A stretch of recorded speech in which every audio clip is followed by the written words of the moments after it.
I've spoken about anti-Semitism and hate speech before, so I'm not going to endeavour to relitigate my attitudes towards any hate speech between, whether it's towards Jewish people, Muslims, Indigenous people, no matter who it's towards. I simply, and I've said this 1,000 times, I hate speech. And anybody who indulges in hate speech should be prosecuted.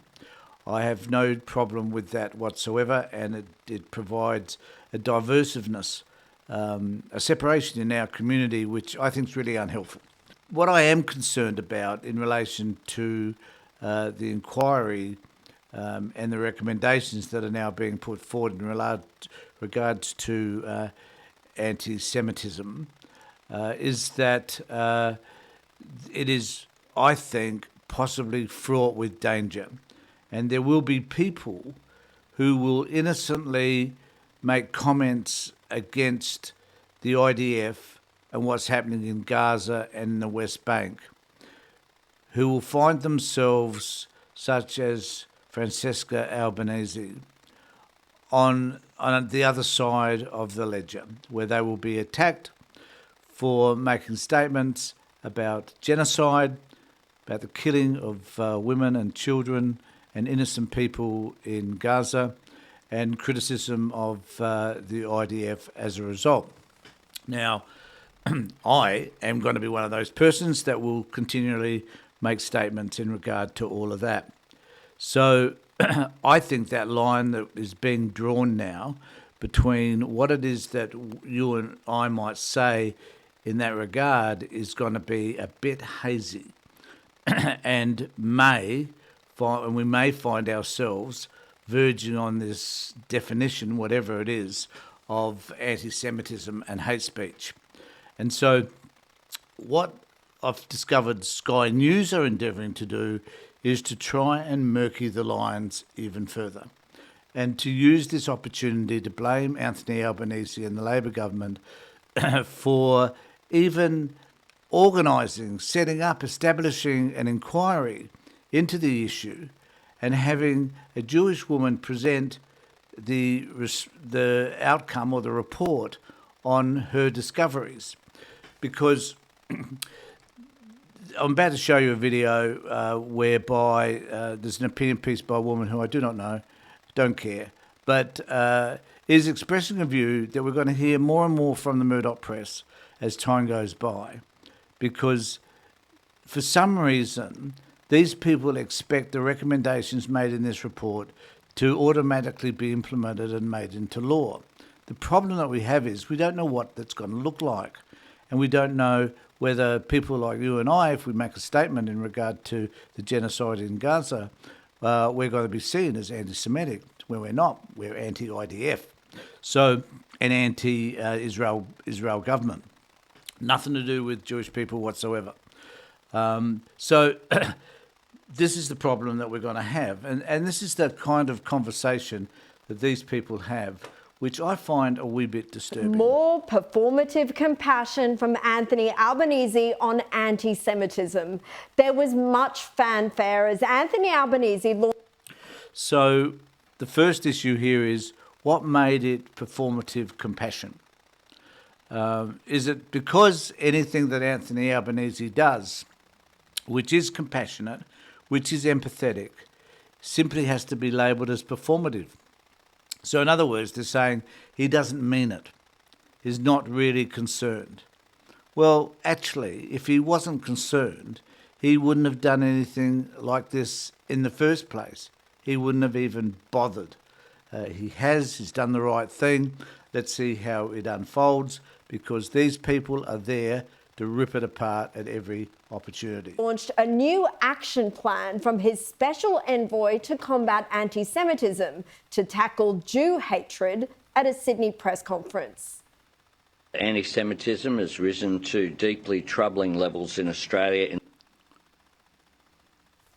Yes, under your watch, Albanese.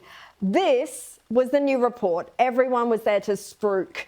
the special envoy's plan to combat anti-Semitism. And yes, there are a lot of worthy... Now, the other issue for me around that is that is it true that when the Liberal Party were in power, there wasn't any anti-Semitism? I find that hard to believe. I also think that we need to understand the context in which this has happened, which is about Gaza and the IDF's involvement in Gaza and the slaughtering of 60,000 people. We need to consider that, which has happened during the time that the Albanese government has been in power. Now, Albanese has no control over what happens in Gaza or the Middle East. But however, in the context of all of that, it has bred, unfortunately, anti-Semitic behaviour.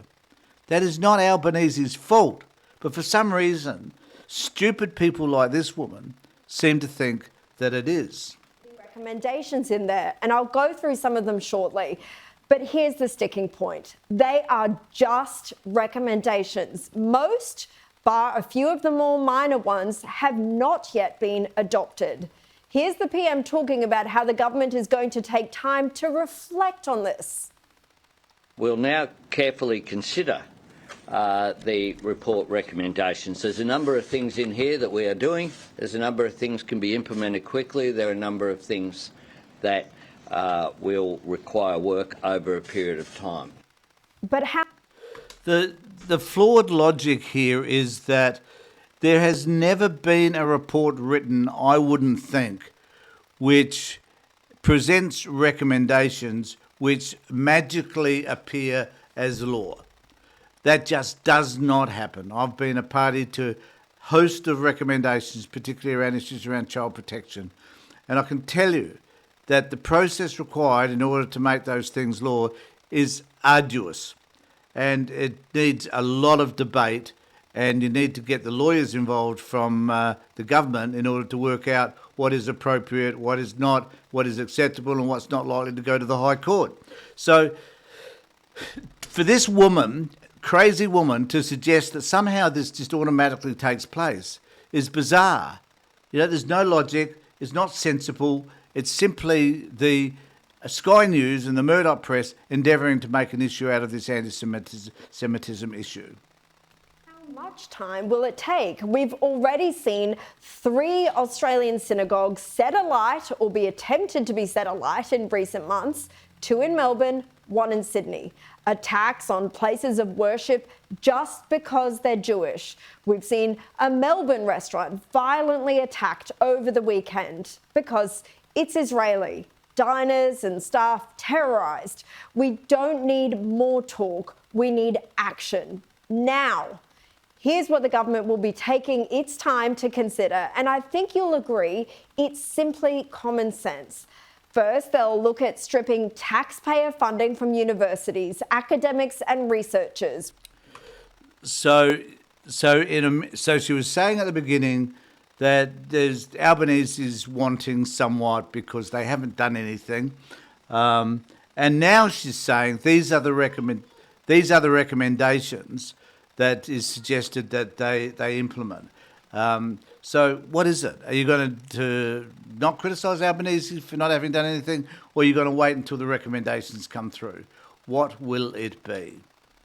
Recipient engages in anti-Semitic hateful speech or actions. Funding would be withheld from universities which fail to act against anti-Semitism.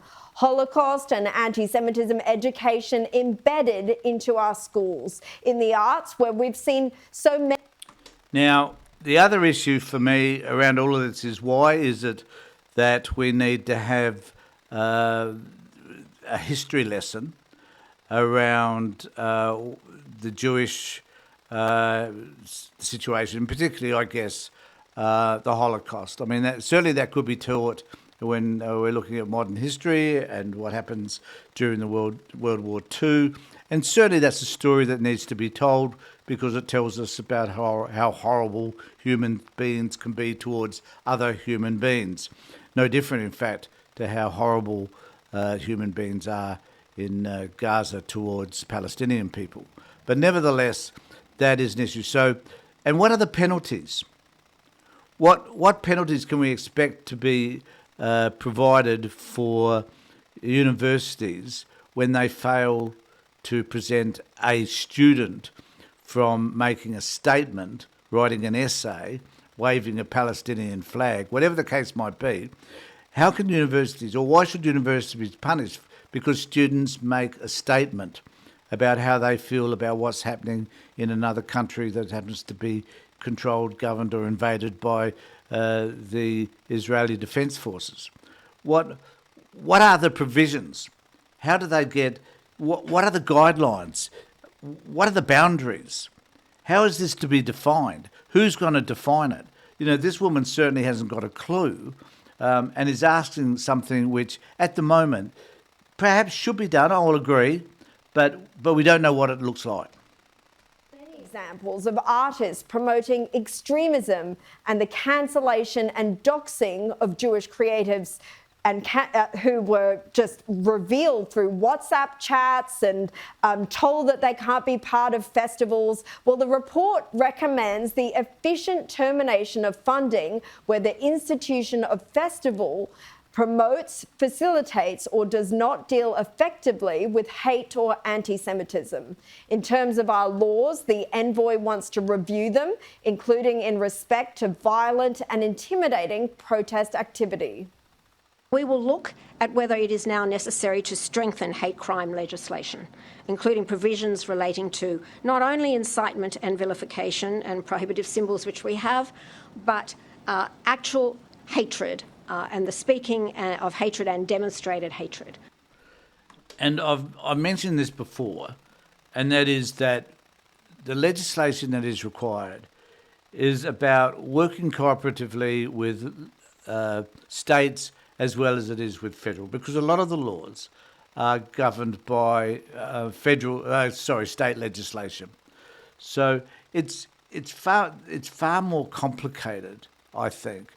And my concern is that it is likely to create more confusion in our community, and that there will be people who will be caught up unintentionally in relation to things that they might choose to say and do, which will find themselves at odds with the law. And there will be people who will then choose not to say anything, not to protest. So people will be silenced because of all of this.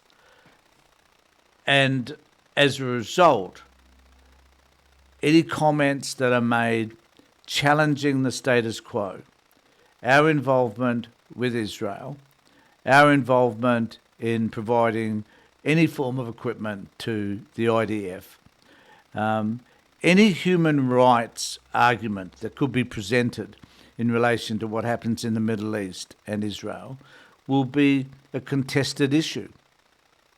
And that's a problem. That's a big problem.